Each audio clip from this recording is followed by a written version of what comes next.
కడప జిల్లా కమలాపురం ప్రాంతంలో విస్తరించిన భారతీ సిమెంట్స్ కర్మాగారం చుట్టుపక్కల గ్రామాల ప్రజలకు కంటి మీద కునుకు లేకుండా చేస్తుంది.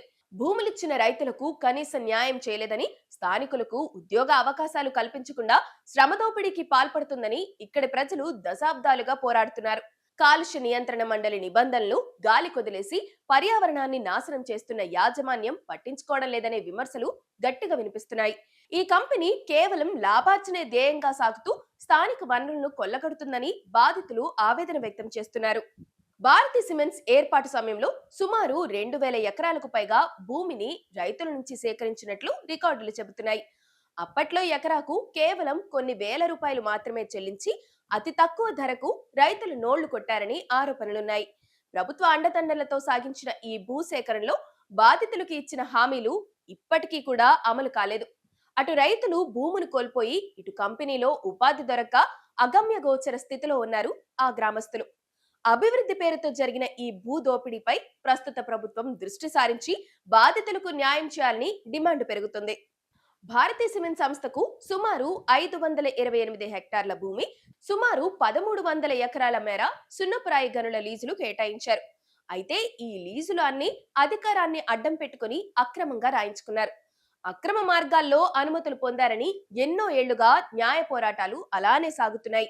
గత ప్రభుత్వాల హయాంలో అడ్డగోలుగా పొందిన ఈ లీజులను రద్దు చేసేందుకు ప్రస్తుత కూటమి ప్రభుత్వం సిద్ధమవుతుంది.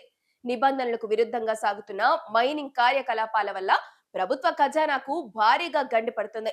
ఈ కంపెనీలో ఫ్రెంచ్ సంస్థ అయిన వికాట్ 51% వాటాలను కొనుగోలు చేసి 15 ఏళ్లు గడిచినా వారి ప్రతినిధులు ఎక్కడా కనిపించకపోవడం ఒక పెద్ద మిస్టరీగా మారింది.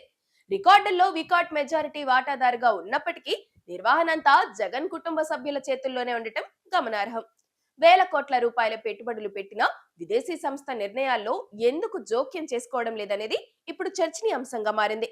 ఈ పెట్టుబడుల వెనుక ఉన్న లోగుట్టును విచారణ సంస్థలు లోతుగా పరిశీలించి గుట్టు తేల్చాల్సి ఉన్నా ఇంకా విచారణ సాగుతూనే ఉంది. భారతీ సిమెంట్స్ ఏటా సుమారు 5 మిలియన్ టన్నుల ఉత్పత్తి సామర్థ్యంతో వందల కోట్ల రూపాయల నికర లాభాలను గడిస్తుంది. కేవలం సిమెంట్ అమ్మకాల ద్వారానే కాకుండా ప్రభుత్వ కాంట్రాక్టుల సరఫరా ద్వారా ఈ సంస్థ భారీగా లబ్ధి పొందింది. ఇంత లాభం వస్తున్నా పర్యావరణ పరిరక్షణ కోసం పైసా ఖర్చు చేయడం లేదనేది స్థానికుల ప్రధాన ఫిర్యాదు. కర్మాగారం నుంచి వెలువడే దుమ్ము, వ్యర్థాల వల్ల పంట పొలాలు దెబ్బతింటున్నాయి. ప్రజలు శ్వాసకోశ వ్యాధుల బారిన పడుతున్నారు. బాధ్యతాయుతమైన కార్పొరేట్ సంస్థగా వ్యవహరించడంలో భారతీ సిమెంట్స్ పూర్తిగా విఫలమైందనేది బహిరంగ సత్యం. జగన్ కుటుంబంపై అందుకే కడపలో వ్యతిరేకత కూడా వ్యక్తమవుతుంది.